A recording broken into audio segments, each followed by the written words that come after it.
सहवास के प्राचीन 9 नियम संबंध बनाने के पौराणिक नियम। पौराणिक जमाने में सिर्फ आर्षि मुनि ही हुआ करते थे। इन आर्षि मुनियों ने सहवास को लेकर बहुत सारे नियम बनाए हुए थे।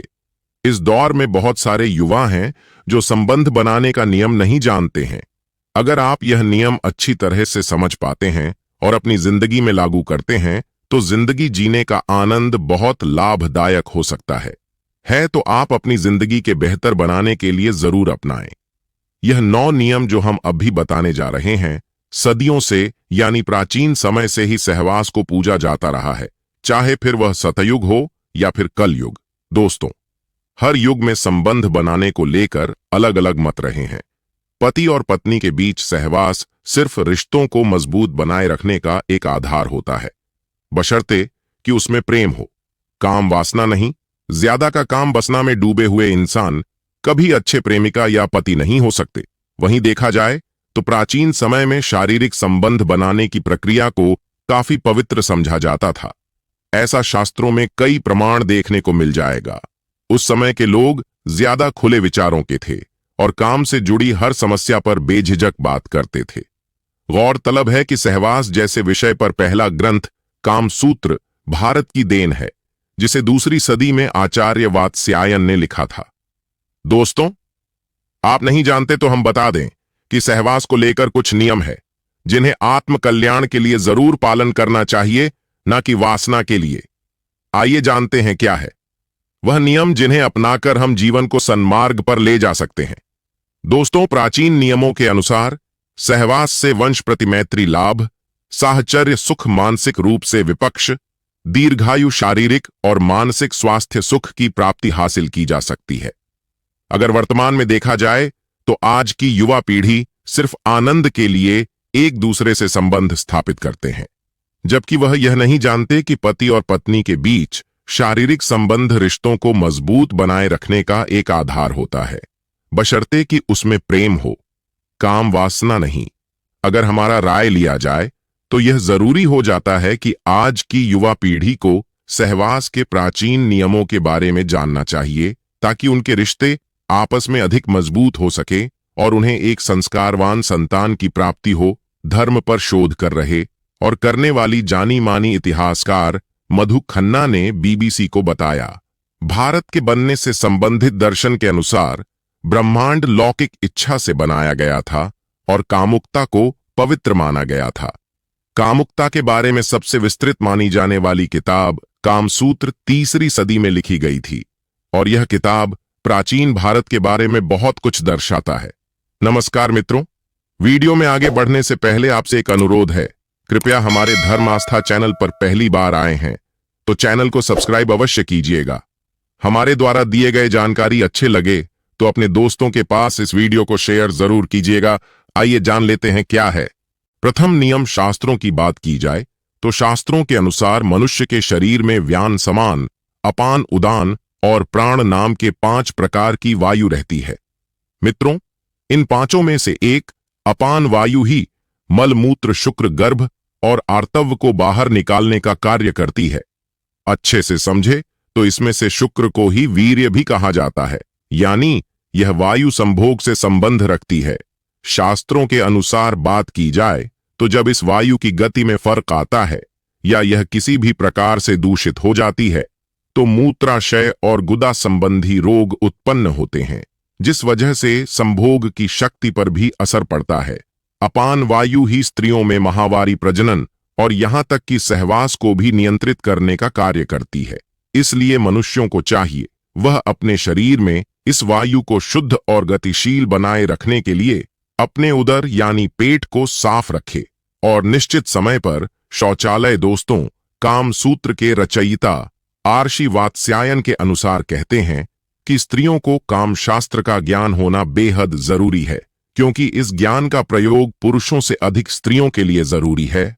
हालांकि पति पत्नी दोनों को ही इसका भरपूर ज्ञान हो तभी अच्छे सुख की प्राप्ति होती है।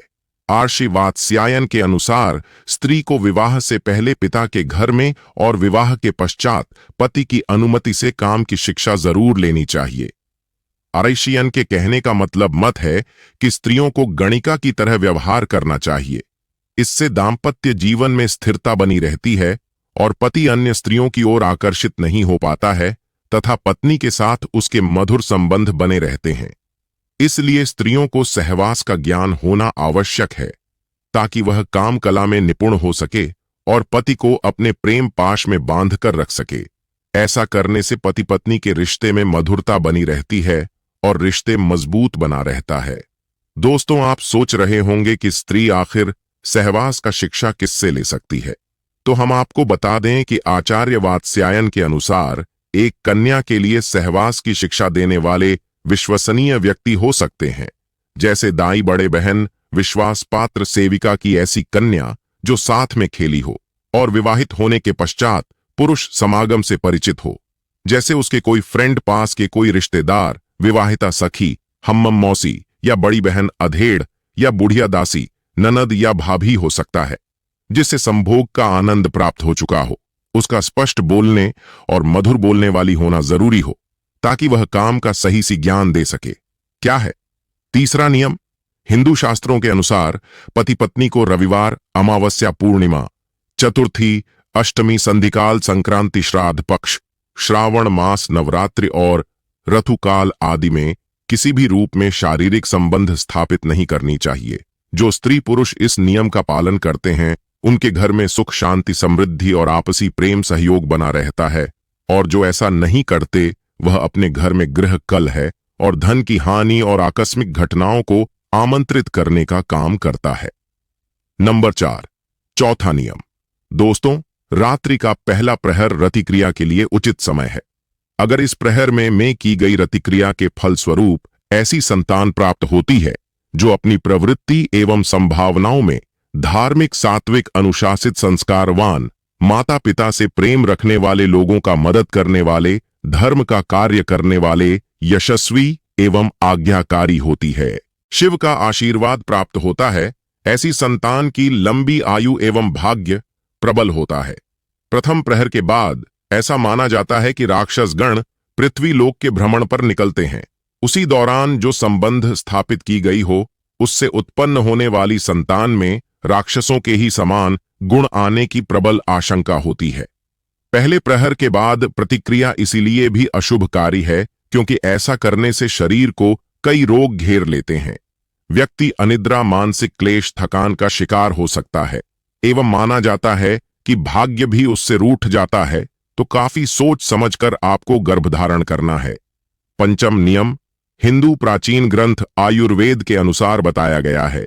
किसी भी पुरुष को स्त्री के मासिक धर्म के दौरान या किसी रोग संक्रमण होने पर उसके साथ संबंध नहीं बनाना चाहिए। शास्त्रों में यह भी बताया गया है कि यदि वह खुद को संक्रमण या जीवाणुओं से बचाना चाहता है तो सहवास के पहले और बाद में कुछ स्वच्छता नियमों का पालन करना चाहिए। नंबर 6, इन सब के अलावा हिंदू धर्मशास्त्र में यह भी बताया गया है कि पवित्र स्थान माने जाने वाले वृक्षों के नीचे, सार्वजनिक स्थानों, चौराहों, उद्यान, स्मशान घाट, वध स्थल, औषधालय, मंदिर, गुरु और अध्यापक के निवास स्थान में सहवास नहीं करना चाहिए। यदि कोई व्यक्ति ऐसा करता है तो शास्त्रानुसार उसको इसका बुरा परिणाम भुगतना पड़ता है। कहते हैं इन सभी जगह पर ईश्वर का वास होता है।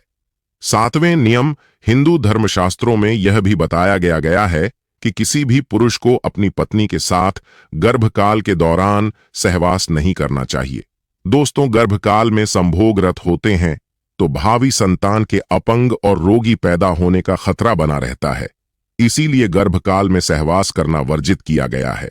हालांकि कुछ शास्त्रों के अनुसार 2 या 3 माह तक सहवास किए जाने का उल्लेख मिलता है, लेकिन गर्भ ठहरने के बाद सहवास ना ही किया जाए तो ही उचित है।